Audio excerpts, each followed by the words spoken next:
फाओ के अध्ययन बताते हैं कि वैश्विक भोजन का 70% हिस्सा करीब 12 मुख्य फसलों पर निर्भर है। कोई भी देश ये चाहेगा कि उसकी मुख्य भोजन पर उसकी निर्भरता आयात पर, इंपोर्ट पर कम से कम हो, ताकि सूखे में, युद्ध में और निर्यात प्रतिबंध में आपूर्ति जैसी समस्याओं से बचा जा सके और बाजार में अगर कीमतें बढ़ती हैं तो देश की आबादी को महंगाई से बचाया जा सके। दूसरा महत्वपूर्ण बात ग्रामीण रोजगार।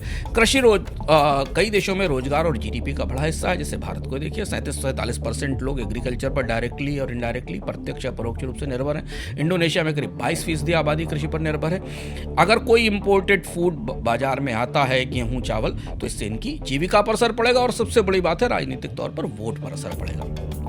सांस्कृतिक पहचान है। भोजन राष्ट्रीय परंपराओं का हिस्सा है। जैसे जापान का चावल वहाँ का राष्ट्रीय प्रतीक है। बेहद दिलचस्प किस्सा है जापान के चावल का, हम आगे भी थोड़ा इशारा करेंगे लेकिन अमेरिका ने जापान में चावल का बाजार ले लिया है, उसमें पहुँचने के लिए जापान को राजी कर लिया है। फ्रांस का पनीर, जैसे कैम्बेर्ट या बैगुएट, ये वहाँ की राष्ट्रीय पहचान का हिस्सा है। किसान संगठनों का बड़ा प्रभाव है दुनिया में। किसान संगठन ताकतवर हैं। यूरोप के सब्सिडी प्राप्त किसान यूनियन और अमेरिका के मक्का और डेयरी उत्पादक, जापान के चावल किसान उस देश की व्यापार नीतियों को प्रभावित करती हैं।